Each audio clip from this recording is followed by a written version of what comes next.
Fall is in the air and playoff baseball is around the corner.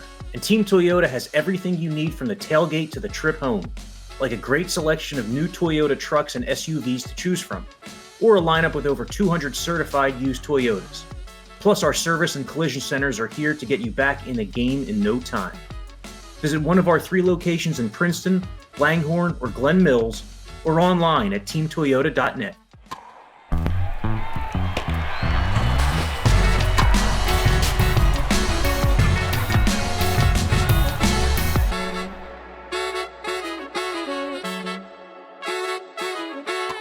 Hey folks, welcome to the Phillies Talk Podcast presented by Team Toyota. I'm Corey Seidman. He's Ben Davis. We're here at American Family Field in Milwaukee before Game 2 of a big 3-game series between the Phillies and Brewers. Did not get off to a good start. Phil's losing Game 1. Ranger Suarez kind of struggled again, Ben, and that's become a storyline here leading into October is where Suarez fits into the Phillies rotation because he's been clearly outpitched by the 3 other guys pretty much since the All-Star break. He has, and last night was not another good game for him. A lot of pitches through 5 innings. He really struggled. It looked like he was out of breath, winded at times, Corey, and that's a little bit of a concern for me. I said to the guys on the post-game show last night, when you have a back injury, it affects everything that you do. So I don't know how much he was able to condition when he was doing his stint on the IL. You know, it was one side of his back, and then it was the other side of his back the second time he went on. So you don't really know how much he was able to condition, but he looked winded. I know he threw a lot of pitches last night, but he looked very winded out there. The command's not there. Obviously, the velocity's not there. So there's definitely some things that they need to fix if they want to find him, starting in the postseason. Well, it was interesting. Rob Thompson made a comment last night. He said this after each of Suarez's last 3 starts. This was essentially his first rehab start. This was essentially his second rehab start, his third rehab start. But then Suarez, about 15 minutes later, he disputed that notion. He said, no, there's a reason I didn't go out on a rehab assignment. It's because I felt that I didn't need one. So, do you think that that's kind of just like the manager taking up for his guy, not wanting to reveal too much about what he's thinking here late in the season? I think so a little bit, but there are concerns obviously about that velocity coming back. He did touch 93, but the command and the breaking ball doesn't have that sharp bite to it. The changeup, he doesn't seem like he has a real good feel for that either. A lot of deep counts, but I do think that Rob Thompson is covering for, that's what he does. He sticks up for his guys, and I think that's why he has such a good rapport with his players. But I think part of it is, him not having that success that we're used to having with Ranger. I think it was a little bit of Topper covering for him. Well, this is a really important 3-game series between the Phillies and the Brewers. The Phillies really just need to win 1 game. If they do, they'll guarantee themselves the season series. That would add a game to their lead over the Brewers, and it would give them a really great chance at getting a first-round bye. Now, the Phillies' goal is that 1 seed, and they still are in great position, a game ahead of the Dodgers with the tiebreaker, so again, it becomes a 2-game lead.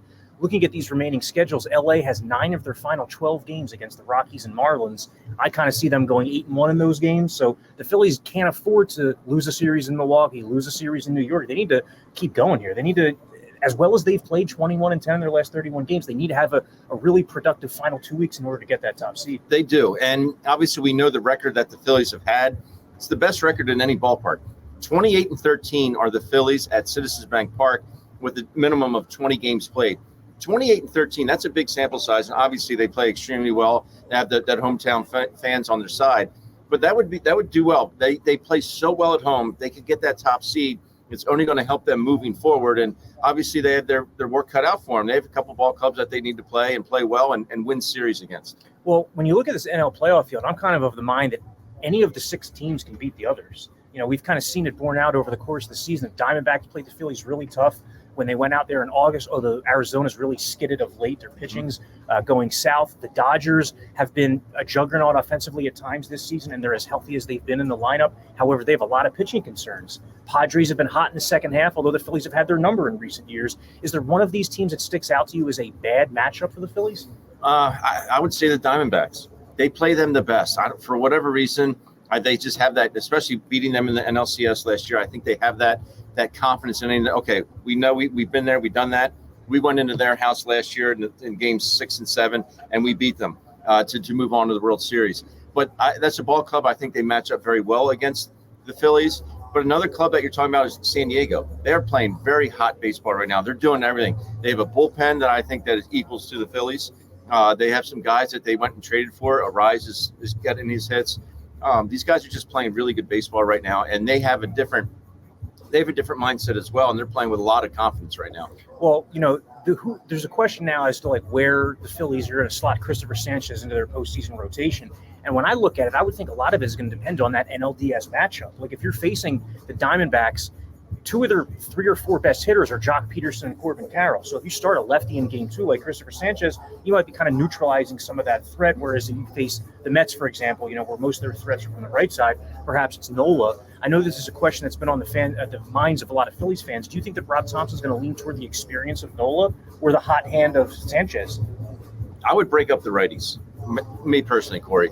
I think Sanchez has learned that.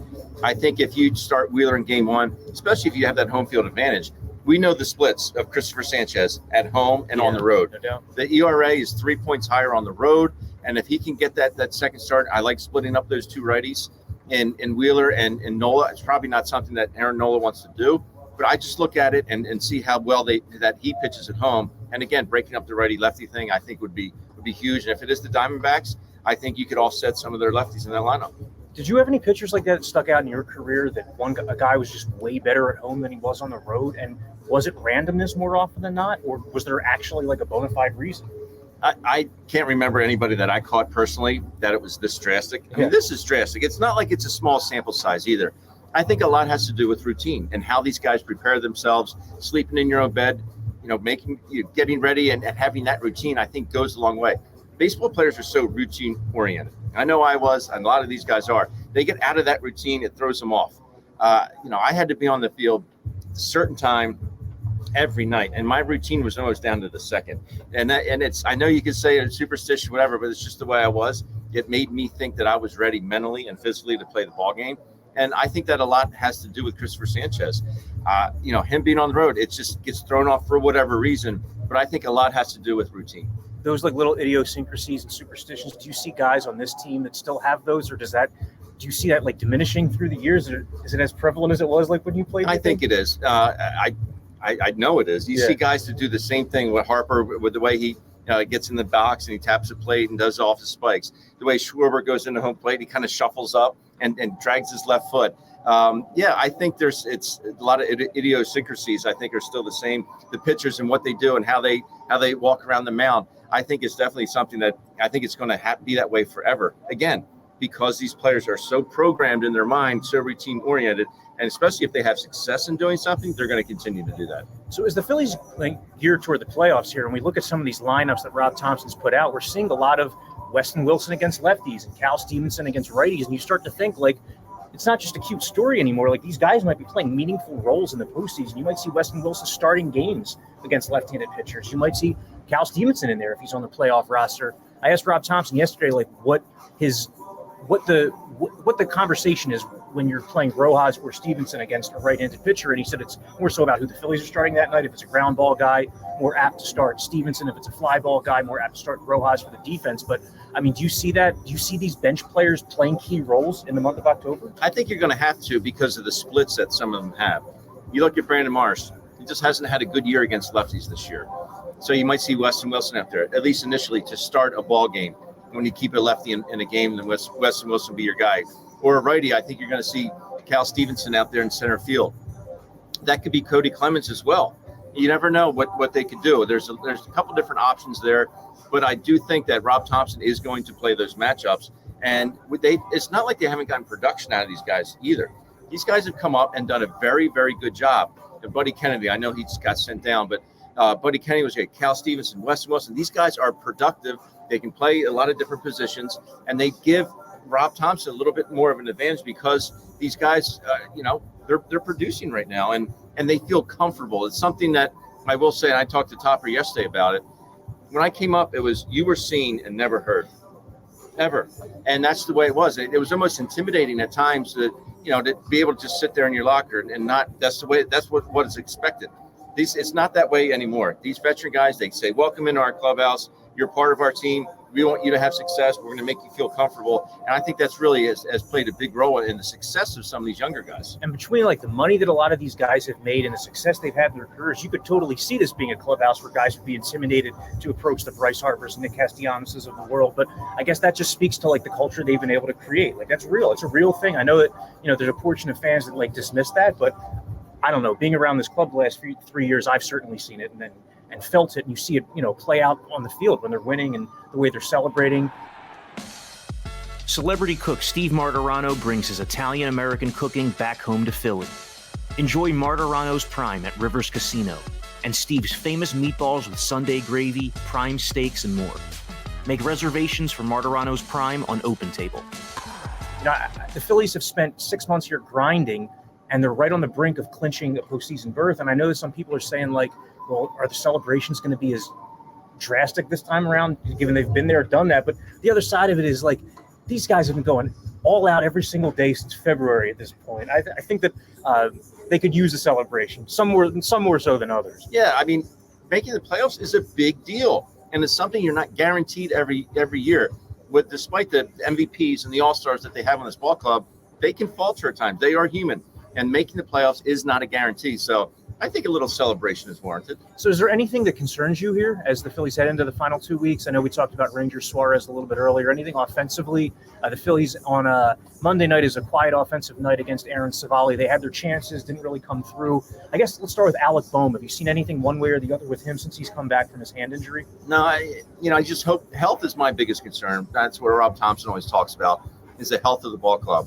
I'm a little concerned with some of these guys. You got Austin Hayes still on the shelf with the kidney infection. Alec Boehm with his hand, and JT's been banged up, with his left knee, and Ranger Suarez. It does concern me a little bit because health is always you can never take that for granted either. Having a good, healthy ball club, and I think that's why going into the playoffs, if they can avoid that first round, the wild card game, get these guys off their feet, let them rest a couple days. I think it can only do is help them out.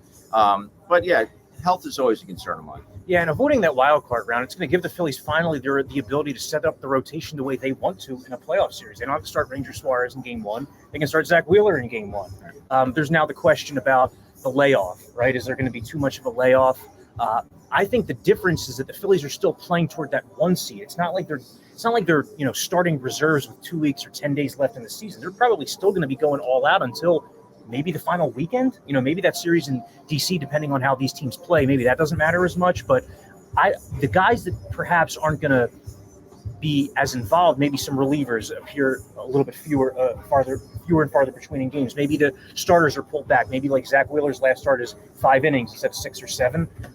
Do you think that layoff that the Phillies have not experienced, that the Braves have experienced the last couple of years, do you see that having any kind of impact? I don't think so, because of this bunch and how professional they are and how they prepare. They know what's at stake. They know what's at stake, and they know what it means to get that home field throughout the playoffs and have that best record. So that's why I don't think they're going to take their foot off the gas by any means.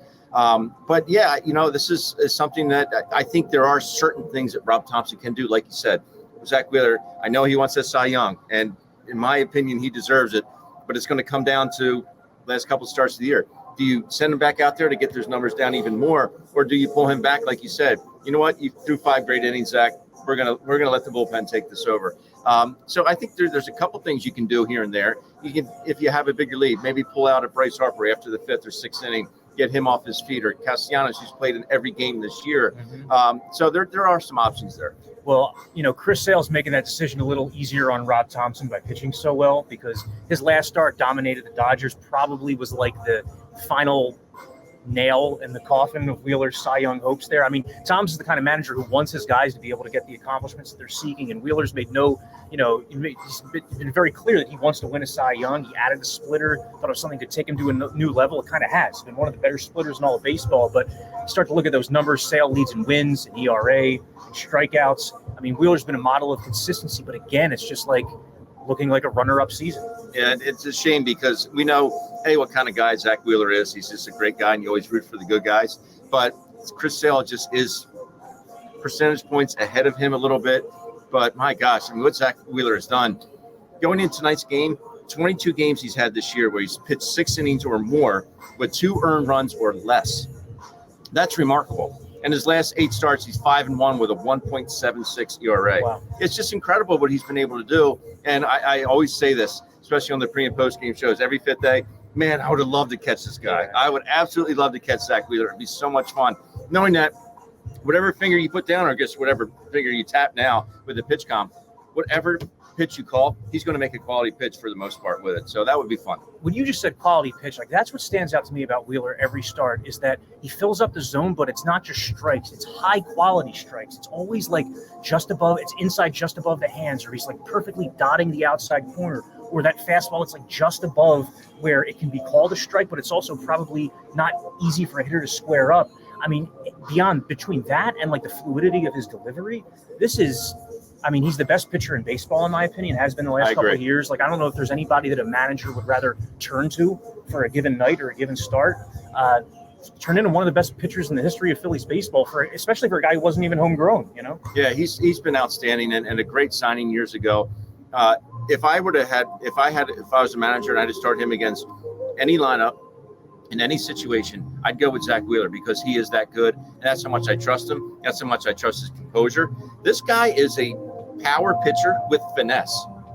That's the thing. He's a power pitcher with finesse, and that's what makes him so stinking good. And watching him pitch, and we're fortunate because we're going to be able to get to watch him pitch for 3 more years after this. So it's only good for the Phillies fans. By that, do you mean that he has like the upper 90s heat, but he can also give you that like Greg Maddux-ish 2-seam fastball? Without a doubt, yeah, and that's what I'm saying. Like if he wants to reach back and hit 98 at the top of the zone, he has the ability to do that. But he's also able to throw a 2-pitch at bat sinker to a righty to induce a ground ball or get a double play. He said, I don't have to miss bats all the time. And that's why he's going so deep into games. A lot of these guys on the Phillies pitching staff, because they're inviting contact. They're inviting weak contact early on, getting that early ground ball or double play or whatever, and then moving on from there. And that's why the pitch counts have been down and the innings have gone up. Well, let's finish up with Aaron Nola, who's gotten hit around a little bit his last 2 starts. It's been like one big inning, which we've seen that theme throughout Nola's career. When things are kind of going south for him, because he's an up and down guy. He has streaks where it'll be 6 starts where it's dominance and high strikeouts, low walks, and is able to control the homers. And then sometimes the home runs are a problem for him. When he's going like this, what are some of the keys for him to kind of snap out of it? No, I think for him, it's always fastball command. If he can stay down, he's got to stay at the knees with his fastball, with the 4-seamer and the 2-seamer. I'd like to see him throw more changeups, to be honest with you. He said he just hasn't had a good feel for that changeup throughout the course of the season. He's always working on it. He said, I work on it all the time in the bullpen. It's just sometimes I just don't feel like I have a feel for it. Excuse me. The breaking ball is something that I think that he falls in love with, and rightfully so. It's a very good one. He can land the get-me-over one. He can bury it. He can back foot it to lefties. But I think sometimes you just fall in love with it too much, and inevitably he's going to hang one, and that's when the players take advantage of it. The home run ball is something you can concern yourself with, I think, as well. If he keeps the ball in the yard, he wins ball games. That's the bottom line. But he starts to elevate, and that's when other teams take advantage. Well, the Phillies are going to turn to Aaron Nola for a really pivotal game on Wednesday. It's either going to win them a series against the Brewers or salvage them a series, which would give them the tiebreaker and a great shot at a first-round bye. So that's going to do it for this Phillies Talk podcast. He's Ben Davis, Corey Seidman. Thanks a lot for listening and watching. Catch you later in the week.